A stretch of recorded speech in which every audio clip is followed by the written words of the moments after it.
So here's a look at the tread depth on these Yokohama Geolandar XATs with 20,000 miles of use on them. Looks like they're down to about 12-30 seconds of tread remaining, and I'm measuring it there in the center. If you come out here to the outer tread blocks, you actually get a little bit of a better measurement. It's more like 13-30 seconds out here. So they're wearing in the center of the tread face a little bit more, which could indicate that he's running these at a slightly too high of pressure. But then again, they are on a 1-ton truck now. So 20,000 miles, 12-30 seconds. These started out, I believe, at about 20-30 seconds. I'll have to go back and check my notes, but I'm pretty sure that these are at about 20-30 seconds of tread when they're brand new. Now, if you can look very closely, you can see some chunking of these tread blocks. This one's chunked, so clearly this is where the tire was spinning. If you remember, a couple of weeks ago, he slid off the road and was over the ditch, and we worked really hard trying to get the truck out and just couldn't quite get it out. Ended up having to get a tow truck to come and pull it out.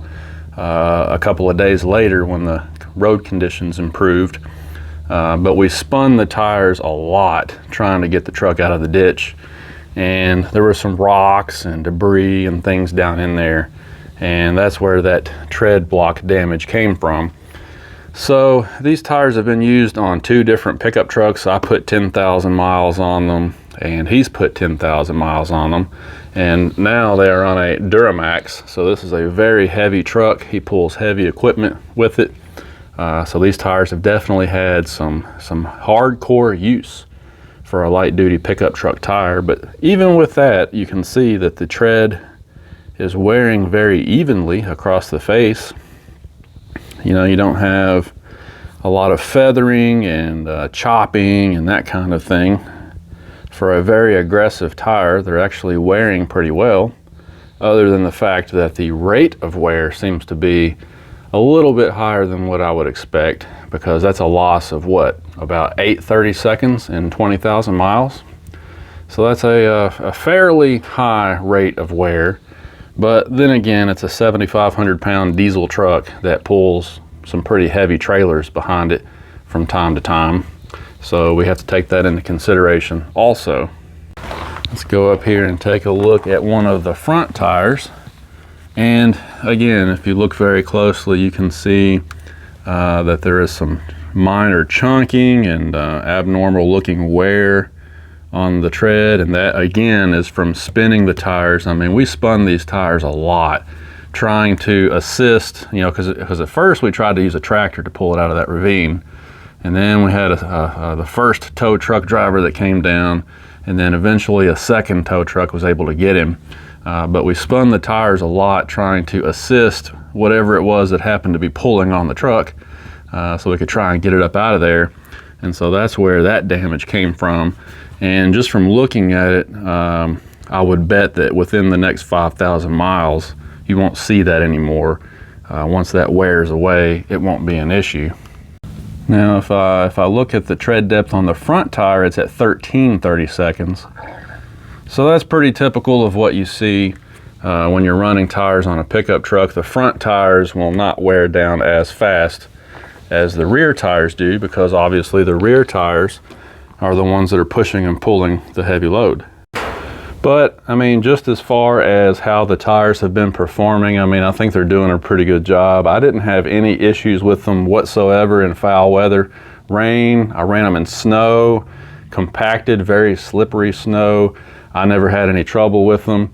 I think when he slid off the road, I'm kind of reluctant to blame the tires for that, because what happened was, and you saw it in the video, there's a curve and it's going downhill. And what happened was, when he came around that curve, there was a car abandoned in the middle of the road. Somebody had tried to drive a 2-wheel drive car up that snowy hill. They couldn't make it and started spinning out. So instead of backing back down the hill, they just left the car sitting there in the middle of the road and walked back down to the house for some unknown reason. So my dad comes around that curve, sees the car in the middle of the road, has nowhere to go, and applies the brakes pretty firmly, and then the momentum of this heavy truck just carried him on over into the ditch. So, you know, I'm reluctant to blame the tires for that, because honestly, I think just about any tire would have performed about the same under those conditions. But other than that, like I said, they balance out well. They roll really smooth going down the road. They have pretty good traction. I will say that they do hum. They make some noise.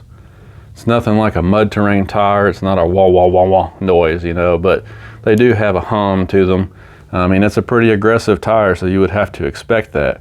But the sidewalls are extremely beefy and rugged. These are 10-ply, but most of these tires, regardless of size, are going to have a 3-ply sidewall. So, you know, the sidewalls are very beefy. I do like this rim protection flange here. That gives you a little bit of protection for your wheels. I like that. I like that they have alternating sidewalls so that you can kind of pick which one you want. Personally, I think this particular design looks the best, but you've got options there. They do have siping in them for foul weather. I mean, it's a good all-around tire, and normally the prices on them are pretty good too. I mean, I've seen these for a little bit less money than some of the competitors. So the Yokohama XAT at 20,000 miles have had no issues with them. No balancing issues, no flats, nothing really to report with them, other than the rate of wear seems to be just a little bit high. But again, I do attribute some of that to the fact that it's on a really heavy crew cab, 4-wheel drive diesel truck, and he does work with it pretty hard.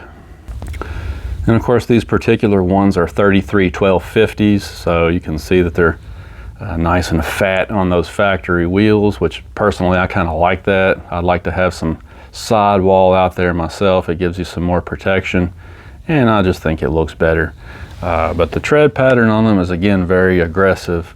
And you know, if you need an all-terrain tire but you don't want to go full-blown mud terrain, this is a pretty good option.